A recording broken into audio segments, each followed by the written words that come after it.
Hello అండి. అందరికీ నమస్తే. Welcome to Subbu's kitchen. ఈరోజు వీడియోలో హెల్తీ పల్లి నువ్వుల లడ్డూలు ఎలా చేసుకోవాలో చూపించబోతున్నాను. చాలా టేస్టీగా ఉంటాయి.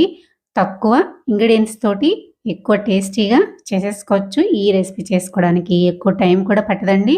చాలా సింపుల్‌గా చేసుకోవచ్చు. కొంతమంది పిల్లలైతే పులిహోరలో కూడా పల్లీలు వేరేసి పక్కన పెడుతూ ఉంటారు కదా! అలాంటి పిల్లల కోసం ఇలా చేసి పెట్టారంటే చాలా ఇష్టంగా తింటారు. తప్పకుండా మీరు కూడా ట్రై చేయండి. నా వీడియో నచ్చితే గనక ఒక లైక్ చేయండి. ఎలా చేసుకోవాలో చూసేద్దాము. ముందుగా అయితే ఒక కళాయి పెట్టేసుకొని అందులోకి 1 కప్పు పల్లీలు వేసుకోండి. మనం ఏ కప్ అయితే తీసుకుంటామో అదే కప్ తోటి కొలతలు వేసుకోవాలి.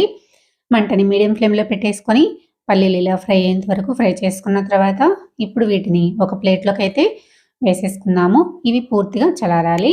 అదే బాండీలో మనం ఏ కప్పుతో అయితే పల్లీలు వేసుకున్నామో అదే కప్పుతోటి 1 కప్పు తెల్ల నువ్వులు వేసుకోండి. ఇవి ఫ్రై చేసుకోవడానికి ఎక్కువ టైం పట్టదండి. 2, 3 నిమిషాల్లో వేగిపోతాయి. ఇవి చిటపట్లాడేంత వరకు ఫ్రై చేసుకున్న తర్వాత వీటిని కూడా ఇంకొక ప్లేట్‌లోకి వేసుకోండి. ఇవి కూడా చల్లారాలి. ఇప్పుడు పల్లీలైతే చల్లారిపోయినాయి కదా! వీటి నుంచి పొట్టు తీసేసుకొని శుభ్రం చేసేసుకున్న తర్వాత ఇప్పుడు వీటిని ఒక మిక్సీ గిన్నె తీసేసుకొని పల్లీలు మొత్తం మిక్సీ గిన్నెలో వేసేసుకోవాలి. 2 కలిపేసి మిక్సీ వేసుకోకూడదండి. వేటికవి వేసేసుకోవాలి. మరీ మెత్తగా వేసుకోకుండా ఇలా కొంచెం బరక బరకగా వేసేసుకొని ఈ పౌడర్‌ని ఒక గిన్నెలోకి వేసేసుకోండి.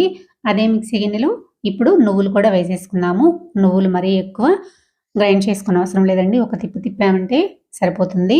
ఇలా వీటిని కూడా కొంచెం బరకగా గ్రైండ్ చేసుకున్న తర్వాత వీటిని కూడా పల్లి పౌడర్‌లోకి వేసేసుకొని ఇవి 2 పౌడర్‌లు బాగా కలిసిపోయేలాగా గరిటెతోటి ఇలా కలిపేసుకున్న తర్వాత ఇందులోకి బెల్లాన్ని అయితే గ్రైండ్ చేసుకుందాము. ఇప్పుడు అదే మిక్సీ గిన్నెలో కప్పు పల్లీలు, కప్పు నువ్వులు తీసుకున్నాము కదా!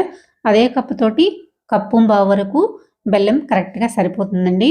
ఇలా వేసుకొని బెల్లాన్ని కూడా మెత్తగా గ్రైండ్ చేసుకోవాలి. ఉండలేమి లేకుండా ఇలా గ్రైండ్ చేసుకున్న బెల్లాన్ని పల్లీల పౌడర్‌లోకి వేసేసుకొని చేత్తోటి బాగా కలిపేసుకోవాలి. చూసారు కదా! ఈ విధంగా అడుగు నుంచి పైకి బాగా కలిపేసుకోవాలి. పిండిని బాగా రబ్ చేస్తూ కలిపేసుకున్నామంటే బెల్లం బాగా కలిసిపోతుంది. చూసారు కదా! ఈ విధంగా కలిపేసుకుందాము. లడ్డూ చుట్టుకునేటప్పుడు మీకు లడ్డూలు గనక సరిగ్గా రాకపోతే కొంచెం కొంచెం నెయ్యిని యాడ్ చేసుకుంటూ చేసుకోండి. నాకైతే నెయ్యి వేసుకోకుండానే ఇలా లడ్డూ చుట్టుకోవడానికి వచ్చేసింది. చూసారు కదా! ఈ విధంగా వస్తే పర్వాలేదండి. లేదంటే నెయ్యిని యాడ్ చేసుకుంటూ కలుపుకోవాలి. నేనైతే ఇందులోకి టేస్ట్ కోసము 1 స్పూను నెయ్యిని వేసేసుకొని కలిపేసుకుంటున్నాను.